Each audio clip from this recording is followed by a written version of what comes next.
இந்தியாவோட independence day அன்னைக்கு இன்னைக்கு இருக்கக்கூடிய ரியல் சேலஞ்சஸ் என்ன இந்தியா ஃபேஸ் பண்ணிக்கிட்டு இருக்கு அப்படிங்கிறத ரொம்ப துல்லியமா ரிலையன்ஸ், ஜாப், மேனுஃபேக்சரிங் செக்டார், இன்னும் நேஷனல் செக்யூரிட்டி இதை எல்லாத்தையுமே அடிக்கோடிட்டு prime minister mister Narendra Modi அதை எடுத்து சொன்னாரு. அழகா பெர்ஃபார்ம் பண்ணிட்டாங்க அப்படிங்கிறது தான் வரவேற்கத்தக்க ஒரு விஷயம். கொள்கை ரீதியா சித்தாந்த ரீதியா எதிரெதிரே நின்றாலும் கூட ஒரு நாட்டினுடைய பிரைம் மினிஸ்டர் அப்படின்னு வரும் பொழுது அந்த சிஸ்டமேட்டிக்கான ஒவ்வொரு செயலையும் அதை அப்ரிஷியேட் பண்ணக்கூடிய அளவுல இருந்துச்சு அப்படின்னா அதை அப்ரிஷியேட் பண்ண வேண்டியது தார்மீக கடமை. ஆனா இந்த வருடத்தினுடைய ஸ்பீச்சில் இவ்வளவு நல்ல விஷயங்கள் இருந்தாலும் கூட சில கசப்பான செய்திகளும் அதுல குறிப்பிடப்பட்டுச்சு அப்படிங்கிறதும் கருத்தில் கொள்ள வேண்டிய ஒரு விஷயமா இருக்குதுங்க.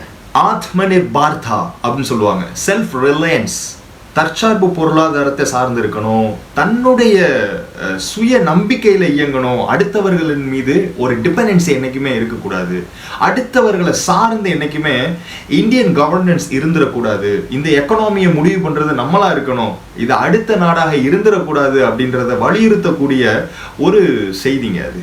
இந்த வார்னிங் டு பாகிஸ்தான் இல்ல இந்த ஆபரேஷன் சிந்தூர் பத்தின டாக் அப்படிங்கிறதுலாம் உள்நாட்டு மக்களுக்கு ஒரு தைரியம் ஊட்டும் வகையிலும் அருகில் இருக்கக்கூடிய கிராஸ் பார்டர் த்ரெட்ஸ் இந்த மாதிரியான அச்சுறுத்தல்களுக்கெல்லாம் ஒரு வார்னிங் கொடுத்த மாதிரி தான் அது இருந்துச்சுங்க.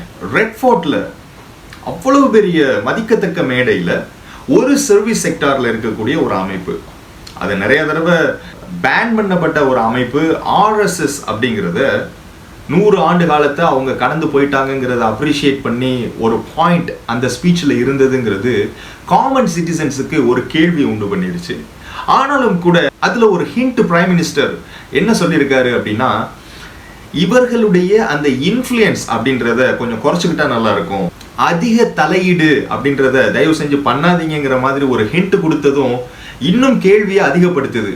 ஒரு கவர்மெண்ட்டையே இன்ஃப்ளூயன்ஸ் பண்ணக்கூடிய அளவுக்கு ஒரு சர்வீஸ் செக்டார்ல இருக்கக்கூடிய அமைப்பு இவ்வளவு அதிகாரம் இருக்கிறதா அப்படின்ற கேள்வி ஒவ்வொரு இந்தியன் சிட்டிசன்ஸுக்கும் வருது. ஒரு நாட்டில் இருக்கக்கூடிய சவால் அப்படின்றது ஒரு ஜாதி சம்பந்தப்பட்டதோ மதம் சம்பந்தப்பட்டதோ இல்லைங்க, வேலை வாய்ப்பு சம்பந்தப்பட்டது, பொருளாதார சம்பந்தப்பட்டது. அதுதான் உண்மையான நாட்டினுடைய வளர்ச்சி. ஒரு மதத்தை பாதுகாக்கிறதோ ஒரு ஜாதியை பாதுகாக்கிறதோ ஒரு நாட்டிற்கு அவசியம் இல்லை. ஒரு நாட்டினுடைய வளர்ச்சியை நிர்ணயப்படுத்துறதே அந்த ட்ரேட் அண்ட் எக்கானமியை பொறுத்து தான் இருக்குது. அதுக்கப்புறம் தான் டிஃபென்சிவ் சிஸ்டம் எல்லாமேங்கிறத தயவு செஞ்சு புரிஞ்சுக்கிறீங்க. அப்ப எல்லாருடைய பங்களிப்பும் இருந்தால் மட்டும்தான் ஒரு நாட்டினுடைய பொருளாதாரத்தை நிர்ணயிக்க முடியும், வலுப்படுத்த முடியும்.